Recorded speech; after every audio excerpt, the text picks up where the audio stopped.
Hello, everyone. My name is Heather Lassley from Frisco, Texas, and I'll be moderating this panel, When the Heart of the Story, Middle Grade Authors Shaping Conversations.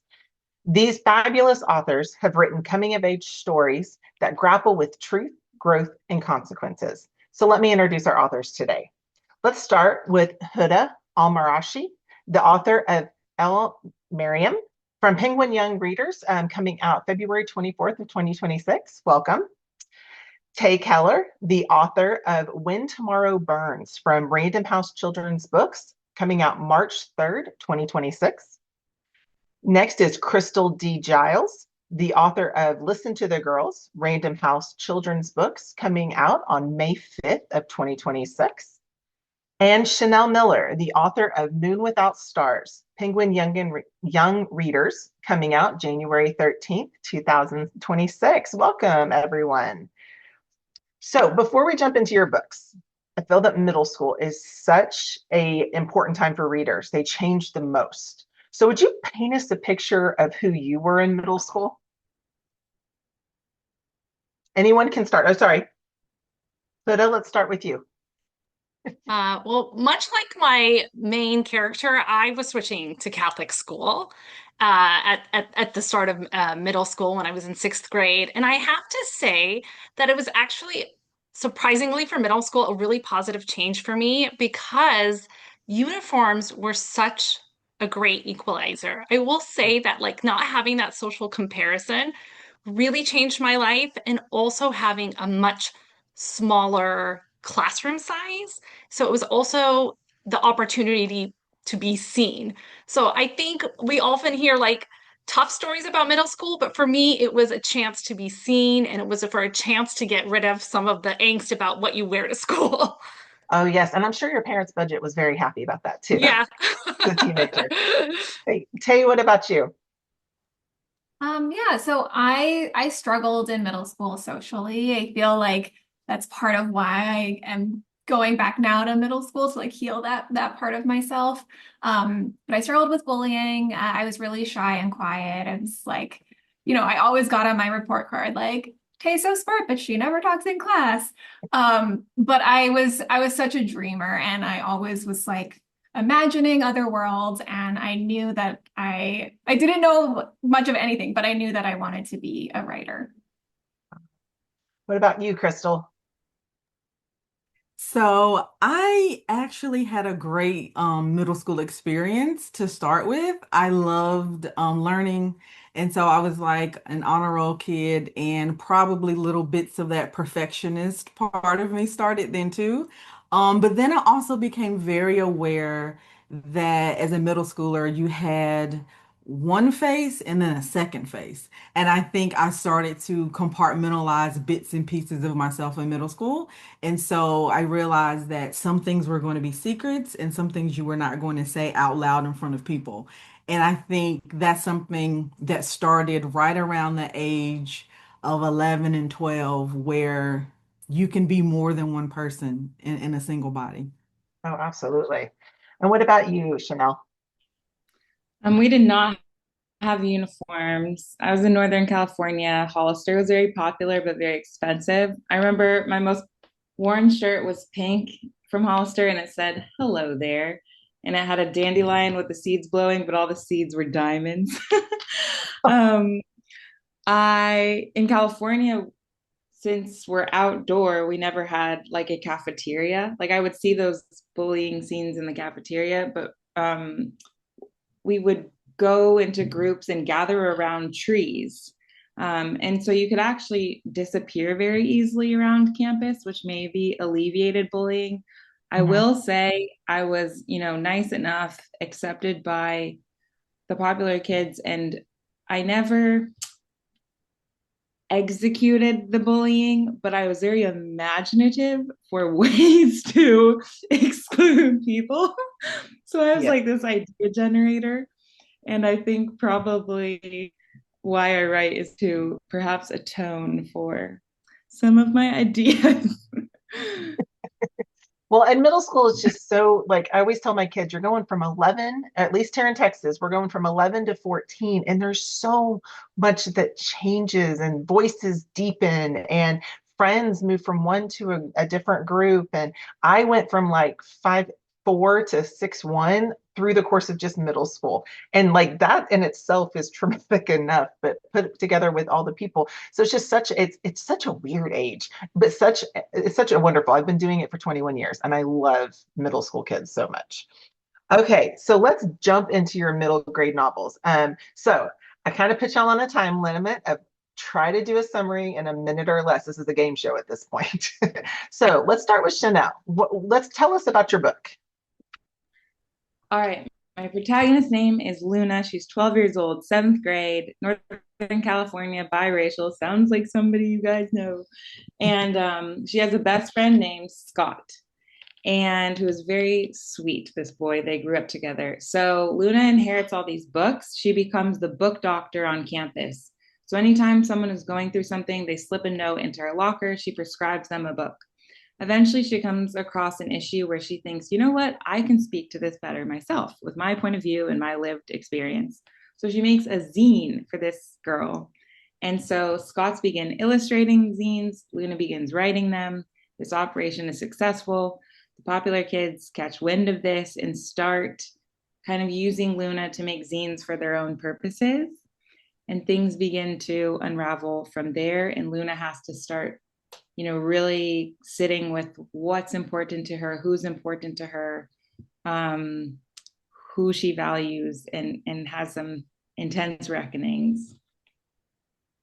I love this so much. It was such a good book. It really did. Like I felt like I was right there with her the whole time in all of this, the ups and downs and the popular, not popular areas. It was just wonderful. Tay, how about you? Sure. So my book coming up is When Tomorrow Burns. This was kind of every one of my books is inspired by a question that I have. So this was inspired by this question of how do we live in a world on fire? So there's the literal fire. This is set in Seattle during wildfire season. So there's just smoke everywhere. But it's also about all of the metaphorical fires of this moment.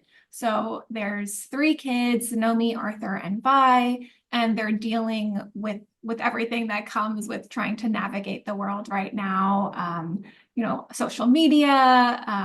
One of the characters' mom is a momstagrammer on Instagram. We have the specter of the manosphere and what it means to be a boy today, as well as the uncertainties of economic uncertainty and climate change. So these kids are all dealing with this current moment and also like the perennial middle grade fires of changing friendships and family dynamics and awkward, cringy first crushes. They're all just trying to navigate it and learn how to be people in the world today. I loved how your book brought in that whole like when tomorrow burns. And I was waiting for that literal fire the whole time. But it really was all about not just the fire outside, but the fire within each of their lives that could go. And so that was it was wonderful. Chrystal? Yeah, so my book, Listen to the Girls, it's about a main character named Kala, and she is finishing up seventh grade. She is ecstatic because this is the first year she does not have to do summer camp. And on the very last day of seventh grade, she finds out that her favorite teacher has been accused of some inappropriate behaviors with students from his last school. And she can't believe it. She's like, how is it true? Who are these people? And so the story really follows in the background what's happening with that teacher. As she starts to listen and come up with a way to listen to the girls, she also has to reckon with what's happening inside her and discover her own story, her own truth. So it deals with a pretty heavy topic of grooming, but then it also deals with how to trust people and what to do when someone betrays your trust. I really think your book's going to open people's eyes a little bit because it definitely opened my eyes to what it looks like it really did, because it's such a hard topic. Sorry, Huda, how about you? I wanted to say it right. Oh no, you're perfect. You're perfect. So Hail Miriam is the story of Miriam Hassan. She's an Iraqi American. Like myself, she started Catholic school in the sixth grade, but before she starts, her parents tell her, you might be the only Muslim your classmates ever meet, so you have to make a good impression.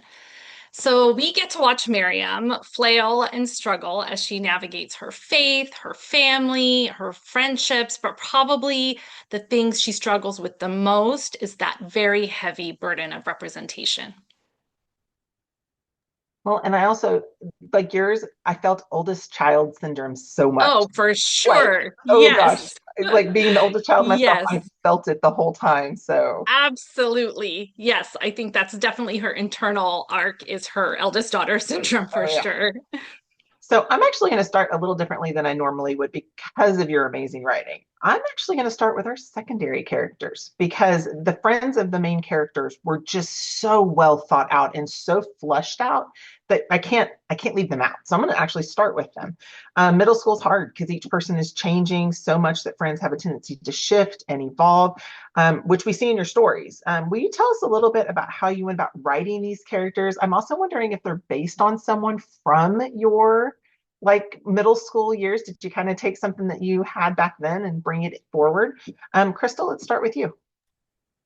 So I love, love, love creating secondary characters. I love the community and the friendship of middle grade. It's one of my favorite things. So Kala has two best friends, a boy named Jacoby and a girl named Charlie. And they have different personality traits than she does. They're a bit of a trio. Kala is the problem solver. Um, Charlie has a big, powerful voice, and she is certain about everything. And Jacoby is a bit of a soft boy, and he kind of just rounds them out. This story, because it does have some deep emotions, I wanted to bolster Kala with beautifully supportive friends. And so throughout the story, they are just there to be supportive and uplift. There is a moment in the story where Kala kind of turns inward and she's holding on to some secrets. And what I love so much about what I got to create with these characters is they just simply support her. Yeah, Even in those moments when she isn't sure that they will be there, they just show up for her. Um, and so in this moment, kind of toward the end, every single time I read it during edits, I get choked up because they just simply support her. So in this book, I wanted the friendships to remain strong and really hold her up. I love that so much. I almost want to make it instead of a triangle, I want to make it a friendship square and put me in it because it was just so well done. I loved it. Huda, how about you? Because she changed in the middle. Like she went from one group of friends and changed schools. So hers was a little different. Yeah, honestly, I'm very honored to even be asked this question to be a part of this conversation because I struggled with my secondary characters so much in the beginning and I actually did them very poorly. And my agent before she signed me, she sent me back to do a revision and she said, Huda, you write your white characters like brown people, like white people sometimes write brown people. They're flat and they're two-dimensional. And that piece of feedback really stayed with me. And I told her she told me that. And she's like, you know what? Did I really say that? And did I say it like that? And I'm like, yes. And it was the perfect piece of advice because it really made me see what I was doing. I think that's the kind of advice that authors we easily can tell and spot in other people's writing, but I couldn't spot it in my own book that I had become so focused on my primary character that I couldn't develop my secondary character. So I actually set out to do a revision completely on developing their arcs and fleshing out Miriam's close friends, Isabella and Lauren, and making them real people and giving them an actual life. Mhm. And Isabella became this perfect mirror for Miriam of somebody who's also living within an extended family, who also lives with her grandmother, and who's also navigating being an eldest daughter. And her friend Lauren became this really great mirror of another child who's also striving for excellence and to be recognized in the classroom. And it creates this little bit of rivalry and tension between them. You really did it well because I felt like I saw, especially Lauren, I could have seen her like 15 times in my school when I was growing up because that's just what it was. But it was just, you did a great job. You really did. Oh, thank you. That means I fixed it. I You fixed the did good. problem. Janelle, how about you? I was thinking about how with kids, we're always trying to teach them like right from wrong, how to treat a person or not, what's good and what's bad. And I was fascinated by this idea that Luna, loves Scott as her friend, and that's undeniable. Um, but she unintentionally hurts him, emotionally. And how inevitable that is when your identity is expanding and also changing and you're trying out new things. And I thought about, okay, what about all of this like inadvertent harm that goes on in middle school, not explicitly bullying, but the subtle, day-to-day exclusions. And so I thought, like, instead of just telling kids right from wrong, why don't we say, like, you will commit wrongs and you will hurt people on accident. When that happens, how do you go about repairing something? How do you forgive yourself or forgive somebody else? Can you offer yourself grace in that moment? How close can you be, after both parties have changed? Like, I was much more interested in the repair segment, which I felt like isn't as discussed as often. I really like what you said about subtle jabs because we always think of these conflicts as being like massive things in people's lives, but sometimes it's just it's the little things that add up over time. And I think that's kind of what we saw with Scott is it was not one, it was just constant of it. And so I think we forget about that side. Okay. I actually put Huda twice. Tay, it's your turn. Hey, just want to say I love what Chanel is saying about, teaching kids and how we go about that. And I think something that I love about my favorite middle grade books is that kids can learn from the characters' mistakes, not the characters' perfections. And so I'm really excited to read all of your books. For thinking about characters in When Tomorrow Burns, this was the first time I got to have multiple points of view. So I have these three main characters, and I got to think about how each person has their own lens that they see the world through. So my character Vi has a very kind of lyrical way that she sees the world. She understands things through a lot of metaphors and figurative language. Whereas Nomi is very fact-based, very practical. So it was fun to think about how each character is kind of taking in information and processing that. And it was also really fun to see the way that they see each other. Because a lot of times, even as adults, but especially in middle school, kids can look at other people as one thing, the stereotype, like, oh, that's my smart friend and my pretty friend or my cool friend. But playing with these different points of views, I got to really deepen that, and you get to see, the full scope of who these people are. I felt like that really was true of Violet or Vi, like how you did that and having that second point of view was just fantastic. Having that without giving too much away. Like I just think that was great to see her perspective on that situation. So, okay, so now more specific questions to your books. Okay, Chanel, I'm actually going to quote your book because this quote like got me. And this was really early in the book, and I'm already like getting a little teary. I'd always assumed life would begin later when I was older, my real life. That middle school was just the part I had to get through. That middle school, or sorry, I feel like many middle schoolers just feel like this. Like if we know as adults, though, how much middle school impressioned upon us and shaped us. Tell us how your main character, Luna, starts to realize how much what she's doing now matters, not just to herself, but for others. Yeah, I remember in middle school, we went to the library and we drafted like this 4-year plan for high school. And there's a frustration I have with the like linear climb of school because there's this pressure for like exponential growth and you're always trying to become something that's like way out there. And I think that makes the stakes higher because if you mess up, then the thing in front of you disappears. Whereas you're only really dealing with the present moment. You're in constant conversation with whatever's happening around you, and that's always changing, and that's all you can deal with. And only by reckoning with whatever's right in front of you do you get to the future, whatever that's going to be, which no one can say or predict for you. Like, none of us know how life will turn out.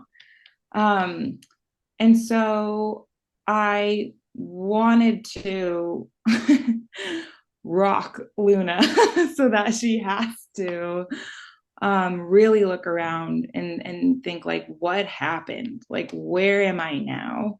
How do I move forward from here? And I wanted to, like, pull her out of her depth, and so that she acknowledges she needs help. You know, there's too much we take on alone. I know I tried really hard to just keep succeeding, like, into infinity. And I wanted her to start learning the practice of, like, leaning on other people and understand that life was going to be about change, but that's not something you have to be, like, terrified of. That life is very, like, malleable, and you just slowly learn the tools so that, like, you can keep writing it out. But I don't know. Now that I'm older, I think about us when we were younger and how, like, none of us knew who we were gonna be yet, you know, and, like, we thought we had to, and it's just such a myth. Yeah, and I see, like, in my middle school, we're already doing 4-year plans. Like, here's what your next 4 years are going to be like. And I didn't do that in when I was in middle school. It was like, okay, I'm taking math, science, read. Like, I knew what I was doing. I was going to be in the band. I was going to play basketball. Like, I knew that. But now we're expecting them to know all 4 years of high school planned out in preparation for college. And I think we forget sometimes to let kids be kids, and they are still kids in middle school. So. Okay, Huda, I feel like Miriam is a little of who I was, but also a little of who I wish I was at her age. Tell us a little bit more about her character and how she came about. I mean, is she you? So much of Miriam is me in that I gave her a lot of my life experiences. But what I used Miriam to show wasn't quite me. That was kind of the inspiration for the story and the story I wanted to tell. And I really wanted this book to kind of spark conversations about religion for young people. You know, I know that when you grow up in faith-based households, it's very easy when you're young to have this, like, tight little knot of right and wrong, black and white. And I think a lot of people's religious education, if they're going to get a religious education, stops when they're young. And I think a lot of problems we have are because people don't study religion as adults and come to any kind of nuanced ability to have a conversation about it. So I thought, well, what if I started this conversation a little bit through Miriam's struggle, and hopefully other kids can find some language to talk about this with their parents. But that's just one piece of Miriam. Like we started to talk about before, Miriam's also the eldest daughter in an immigrant household. And she is so also consumed with doing right and wrong and being good in her family. And so this book is really about her finding a space outside of right and wrong, black and white, you know, and seeing that there's other questions she can ask and there's other values she can have and move through the world with. Love that. I love that so much. Tay, I always love when authors add in a point of view from a special source. So we talked about your 3 points of view, but there's technically a 4th point of view. So when Tomorrow Burns, you have one specific. Will you tell us about those? Yeah. So in the early drafts of this book, I was, thinking about all these anxieties that these kids have, and really wanting to focus on that and do all those feelings justice. And so I was digging into that, and I had these versions of the book that it was just these 3 kid characters.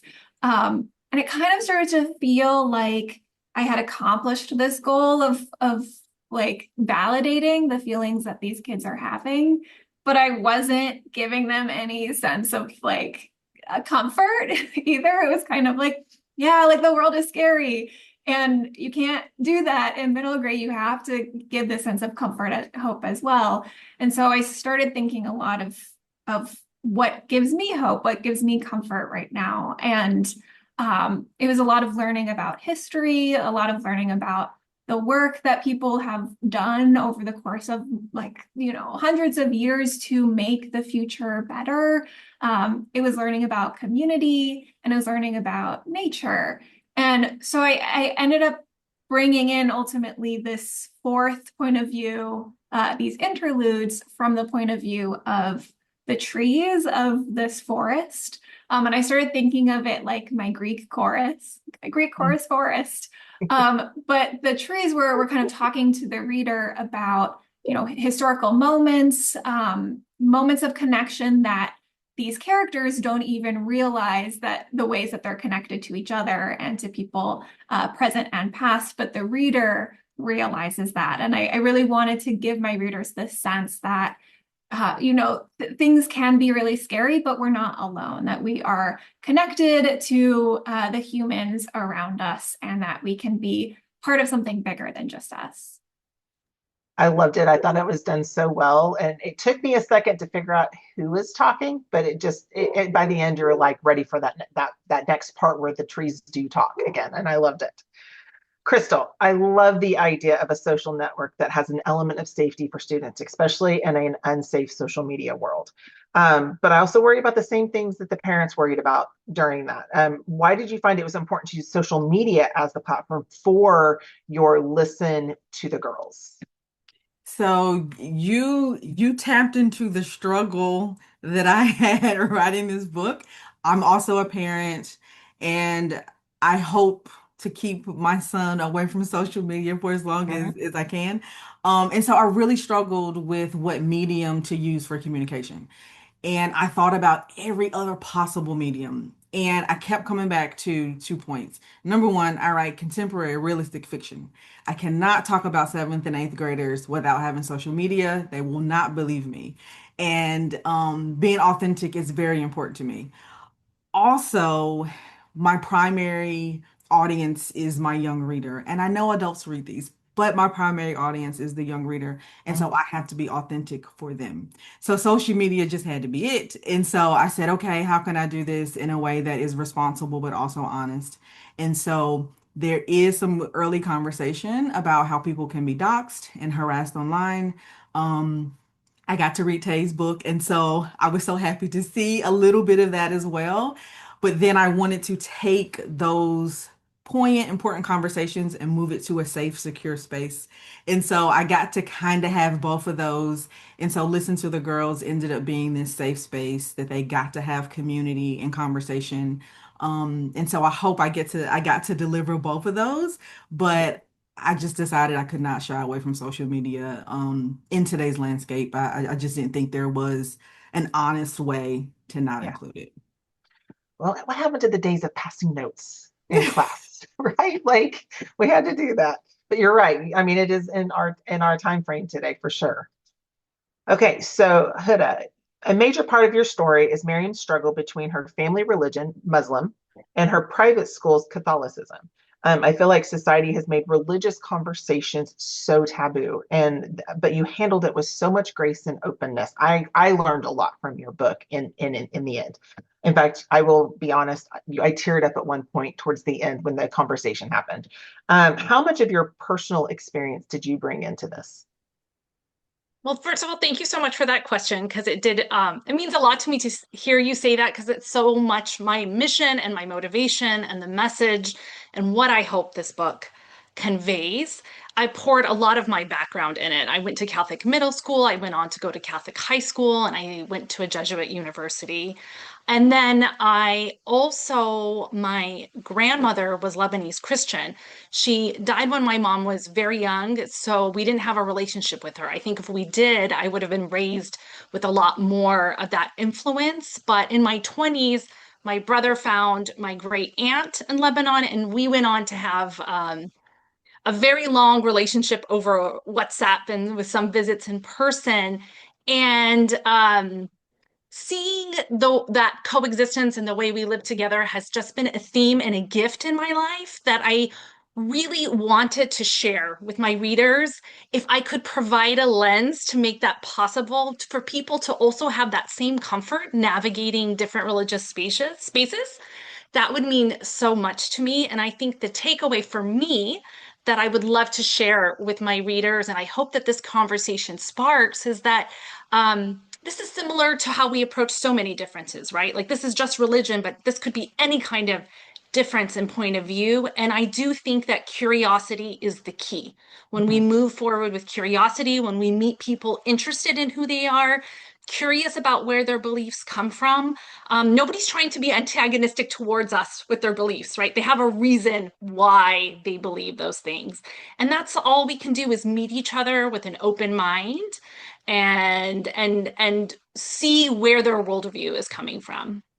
I hope this or your books really sparks some good conversations, because I think it's so important to see it being a conversation versus a my view versus your view. It needs to be a conversation. So I can't wait to see when the kids start reading it, what conversations get sparked.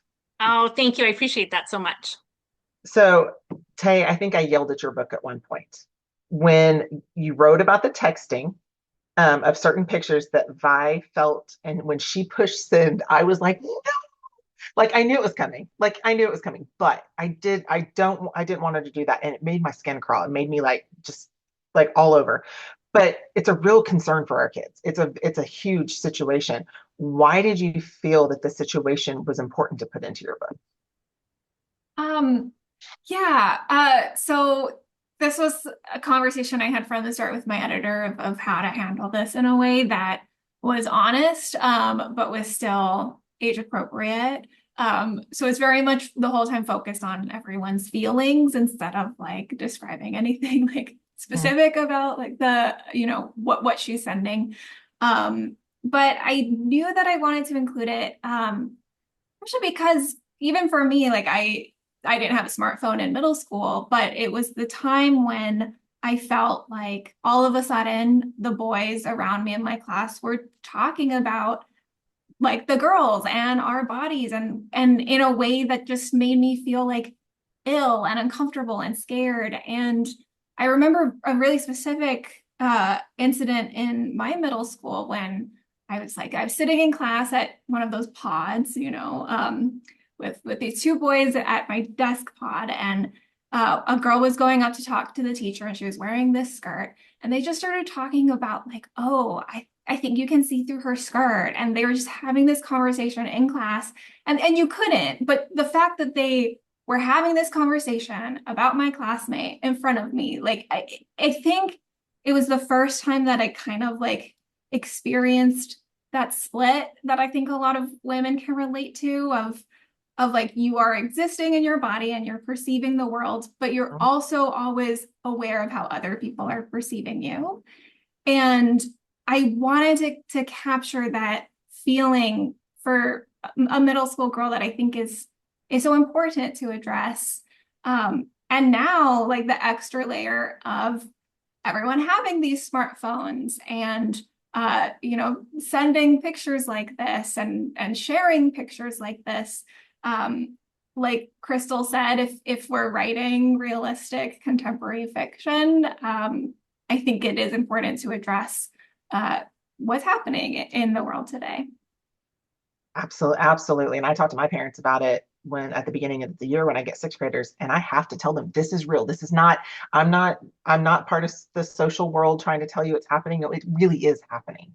And I think it's just important for the kids to see that. And like reading it the way you wrote it was just great because you touched on it and you were able to really focus on it like you said, keeping it middle school. So thank you. Chrystal, from the start, we feel Kala's confusion on what is going on with one of her favorite teachers. In a world for adults that feels so black and white, like this situation in our world is black or white, this is really gray for preteens and teenagers. Why is that? Yeah, so I heard both Chanel and Huda mention right and wrong a couple times. And so we are in the nuance of what's right and what's wrong. And it gets very gray. And for young people, it's even grayer because they are doing this for the very first time, you know? They don't have the lived experience yet. And so I think I wanted to sit this book right in the nuance of that. And in times it was hard to do, but Calla knows who she thinks she knows. And so that's her perception of him. And she lives in the space where my experiences with him have been good. And as you hear what other people say and you start to learn and listen, you think, well, maybe that's not my experience. And then it gets gray. Um, there's also the primary goal of a predator is to groom and to gain trust. And adults can even fall victim to that as well. And so I wanted to really sit us right in the middle of that and describe what it looks like, how it feels. Maybe it feels good, but something about it is also wrong. Or maybe you think it's wrong, but no one else understands that it's wrong. And so I just really wanted to have that really deep, nuanced conversation. And so um, I think and I hope we can have a deeper communication around the feeling of it all. And let's talk about the very first time something makes you uncomfortable. Even if you aren't sure it's bad, let's talk about it, right? Let's get into the tiny, tiny details of it. And so that's what I hope young readers will get out of it. And even if nothing is bad in the end, you've talked about your feelings. You've talked about how it made you feel. And that's the goal for me. Well, and I feel like, I mean, I'm aging myself a little bit, but I feel like grooming is kind of on the newer side of being a terminology for this situation. And I didn't even completely understand. I mean, I understood it, but not the way you just brought it forward. I think kids are going to recognize it more now because of how you described it, because it really is something to see. And it's crazy. It makes me very sad it's happening, but in our world, but it really did. It was an eye opener for me too. Chanel, at the beginning of your book, Luna, you said she's gifted these books, and she becomes a book doctor of sorts, which I, as a librarian, I love. Handing out books based on notes she has received from students. I even love, like, I want a book tree now where I can put books in a book tree, like she did, that are connected to each student. Where did the idea, and I called her kind of a book psychologist, like she was almost like handing these out. Where did that come from? I loved reading growing up. I love drawing. This is the cover of my book, and I did all the little drawings too. I was always doodling during class, always writing stories, but because I was growing up in the Bay Area, it felt like, I don't know, story making was really undervalued.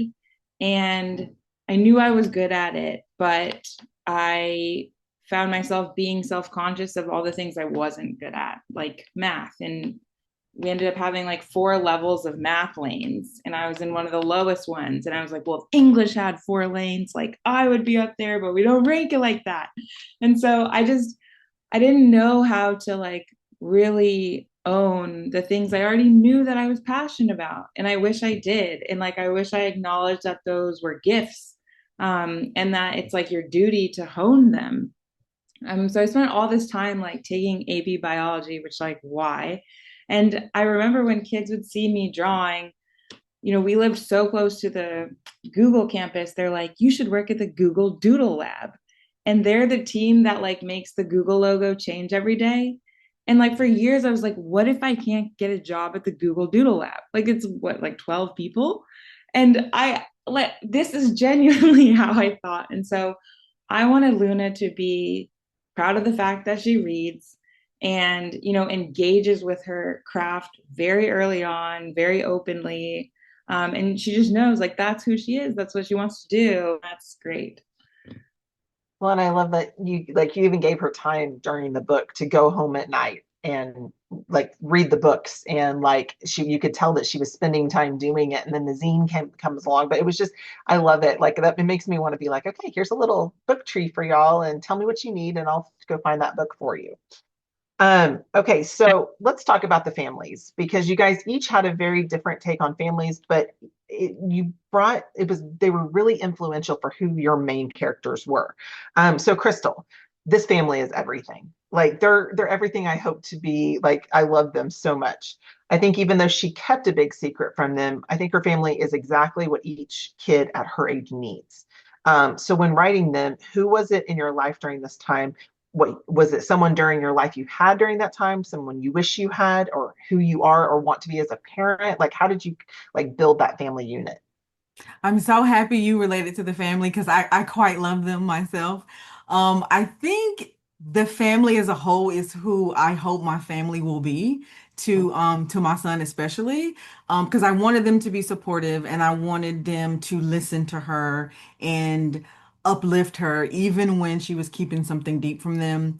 I will also say that the parts of her mother who was a bit intense and a bit of a perfectionist absolutely is who my mom was in my life. And there were moments when I shied away from sharing things because I viewed her on this pedestal of perfection. And so, just like Kala, I thought, oh no, I should know better. I should have done better because I had to bring this mistake to my mom, who I thought was perfect. So I think a little bit of that, but ultimately the way they supported her is how I hope me and my husband will support my son. And I love how you brought in the brother's girlfriend because I'm dealing with that personally. And they do, you kind of build an extended family and how supportive that situation became. It was just really, I liked that part too, how you brought it in. Huda, without giving too much away, Miriam goes through a lot in the course of the book, and a lot of it has to do with her family and the comparison she is doing to her family, her friends' families, and how her sister is treated versus how she is, and things, etc. Why is this age such an impressionable age when it comes to family?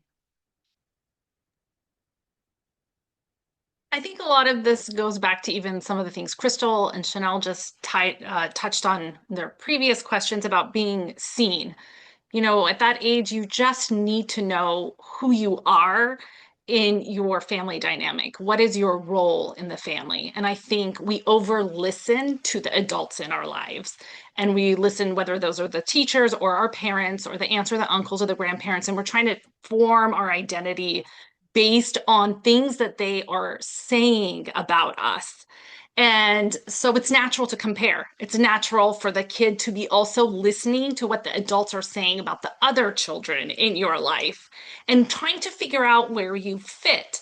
And I that was something I really did want to show, even for adults who might be reading the book alongside of their children, to pay attention to the messaging that we are also giving to kids and how we're shaping their identity by what we're saying about them. You know, like one of her lines is that the only thing I'm good at is being good.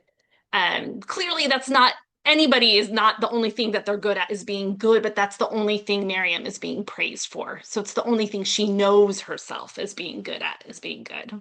Yeah, absolutely. Chanel, Luna's mom is very present in her life in a very not present way. If that makes any sense. You know what I'm talking about, but like readers may not yet. Do you think her wanting to fix everything for people at school and enjoy the popularity that her zine got her was the cause of how her mom was? Yeah, her mom struggles with mental illness, so she's home, but sometimes kind of vacant. And I was interested in this idea of issues that are just not as obvious. Like your mom's right there, but like you could argue that even if we're together and I'm on my phone, I'm not here with you anymore.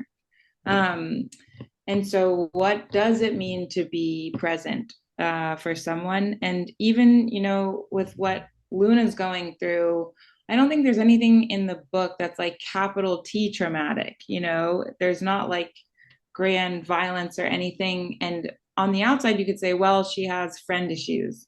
But I wanted to say, like, on the inside, she feels like she's dying. You know, like Mhm. she's not surviving in her environment, and it's really really painful for her.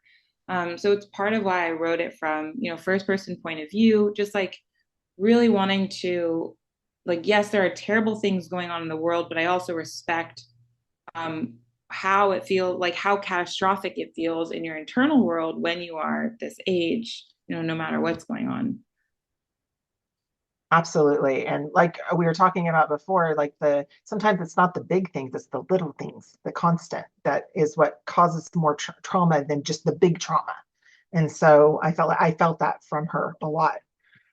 Tay, you have three distinct main characters with three very different home lives, which you've kind of touched on. But all of them had the support they needed when they needed it. Which one of these was the easiest to write, the point of views, and which one was the hardest? Um, so I love writing parents and that kid-parent relationship.